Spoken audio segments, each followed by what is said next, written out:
You guys seen the piston I pulled out of the 1.5 liter Ecoboost block, and the amount of blowby that's been going past that piston. The ring lands were just terrible, and just so much soot and garbage around the top of that piston at 59,840 miles. They actually, JLT Performance, and you may find somebody else as well that has a kit, has a catch can that will pull those moisturous vapors into that catch can, and it can be drained, and it'll help the situation a lot. And it's by JLT. I just did a quick Google search. It's $149.99, and it looks like it's a pretty decent, easy plug-and-play system. I'm going to throw a picture up here. I'm going to drop a link in the description. I'm also going to show you what that piston looked like. And people ask, how can I eliminate my pistons looking like that, or how can I not eliminate, but it's going to look like that a little bit. It's a forced induction engine. Keep up on your maintenance. Don't let the vehicle excessively idle. Anytime that you're out, you know, driving the vehicle around like an idiot, and when I say idiot, I just mean that it's a Ford Escape. You can beat on it if you want, but know your limitations. And when I mean idiot, I mean like a young kid that doesn't know the limitations of that vehicle, or just out beating it and dogging it all the time.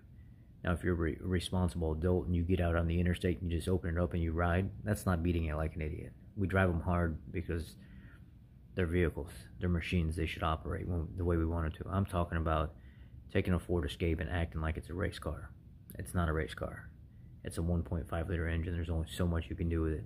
And I get there's some guys out there that will argue that point. Oh, my Ford Escape will beat you know, Dale Earnhardt's NASCAR, whatever. Do what you do. You know what I mean. Please don't take that out of context and be super sensitive about it. Don't drive it like an idiot. What happens is, a lot of times you get a lot of crankcase whip. People will take a, you know, something like the 1.5 liter Escape, where let's just say it's 4.7 quarts to fill it up, and they fill it up 5.5 quarts. Well, what do you think you're doing with that oil level? You're moving that oil level into the bottom of the crank, and it's whipping it around. So any kind of crankcase vapors and stuff that need to get out of there to be recirculated back to the engine, what's going to end up happening? You're whipping oil around as well. It's going to pull oil with it. You're going to put it right back into your motor.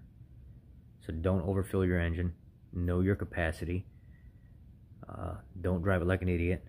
It's not a race car. It's not designed for that. And keep up on your maintenance. You know, I don't like the 5,000 mile oil change level. I know you guys like that. I know there's a lot of people that love going 5,000 mile because it stops them from going back to the dealer. But there's a reason why I have a vehicle, both my vehicles. One of them's 176,000 miles. It's the original motor, 2001 Dodge Ram. Internals look spick and span. And then I have a 2006 Lincoln Town Car. You drop the oil on these vehicles and there's not a speck of dirt, there's not any sludge that comes out of it. Crystal clean. There's a reason for that. And it's not because I wait 5,000 miles to change my oil. And that may go against everything that you read or other hot rod people out there or engineers. I just personally don't like that. I like the 3,000 mile range. So at about 2,700 miles, I change my oil. I don't wait 5,000 miles. I don't like that. I'd never like that. I hate that recommendation. I know they're making oils and stuff better, and they're making them more sufficient where people can go that long. I just personally don't like it. Again, I'm going to link the catch can. So basically how a catch can works is it will allow the crankcase vapors and that moisture from the oil and stuff that's in the crankcase vapors to be pulled through this can, and it will actually collect the moisture in the can so you can go drain it every once in a while, and it will allow the vapor to circulate like it's supposed to back in the engine. So you eliminate a lot of that oil that's going back into the bottom of that intake manifold. If you don't know about the 2016 to 2019 Escapes with a 1.5 liter Ecoboost, the bottom of that intake manifold, there's a reservoir. It's about that deep, and the intercooler slides into the face of that intake manifold, and that bottom inch and a half, there will be about this much oil always in there at all times. It's how it's designed. And as air is passing through there, forced induction, you're getting on it, boost, you're pushing more volume through that, you're going to pull some of that oil into the engine. So putting a catch can on there can eliminate a lot of that oil from getting in there and collecting.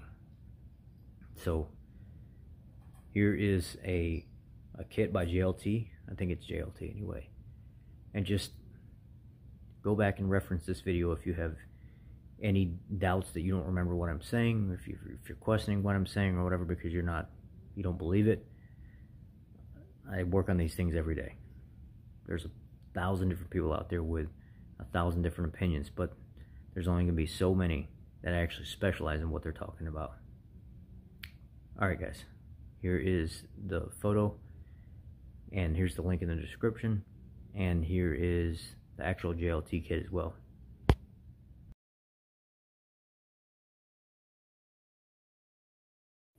So this catch can installed right here basically takes the vapors and separates the vapor and the moisture, the fluid, and it collects in the bottom of this little can on the left that says JLT, and then you can drain it. And